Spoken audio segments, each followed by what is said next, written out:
Pada malam hari, Ayu sedang menikmati coklat, dan keesokan harinya ia terkejut dengan timbulnya jerawat di pipinya.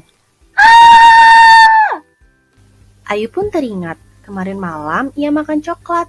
Nah, bagaimana ya coklat bisa menimbulkan jerawat di pipi Ayu? Yuk kita simak bersama.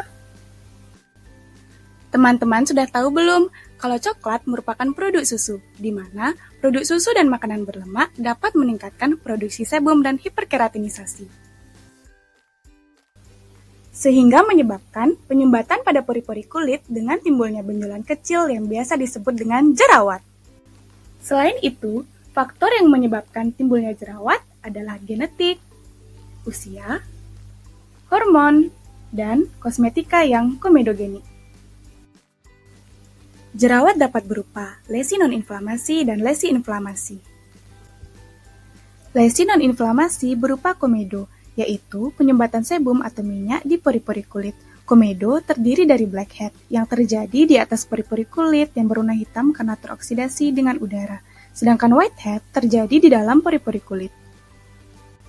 Lesi inflamasi berupa papul yang merupakan benjolan kecil yang terasa sakit, kemudian ada pustul yang merupakan benjolan kecil yang bernanah, dan nodul yang merupakan benjolan besar dan keras yang terasa sakit. Penanganan jerawat tergantung pada tingkat keparahannya. Ada jerawat ringan, jerawat sedang, dan jerawat berat. Penanganan jerawat ringan terdiri dari krim retinoid, benzoil peroksida, dan krim antibiotik. Penanganan jerawat sedang sampai berat perlu penambahan antibiotik oral, terapi hormonal, dan isotretinoin. Beberapa kandungan pada obat jerawat bersifat teratogenik, yaitu berbahaya bagi ibu hamil dan menyusui, sehingga penggunaannya harus diawasi oleh dokter.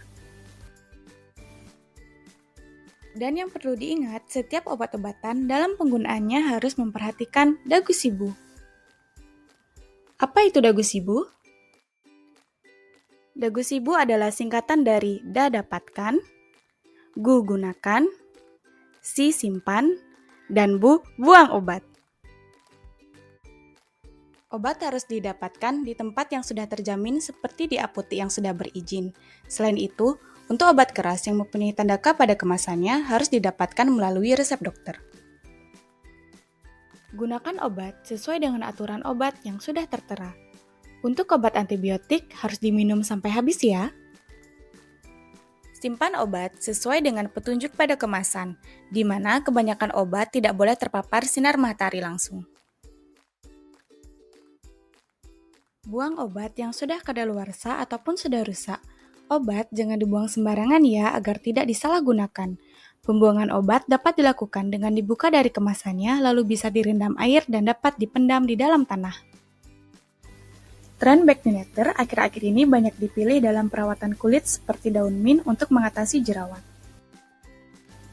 Kandungan dari daun mint terdiri dari senyawa flavonoid dan juga vitamin C.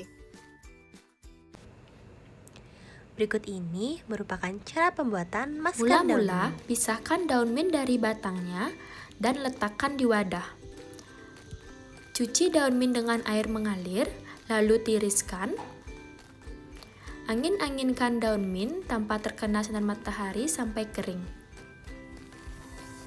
Alat bahan yang digunakan yaitu daun mint kering, blender, air, spatula dan kuas, dan mangkok. Masukkan daun mint kering ke dalam blender, kemudian blender sampai halus. Masukkan daun mint yang telah halus ke dalam mangkok, lalu tambahkan air secukupnya, dan aduk hingga tercampur merata.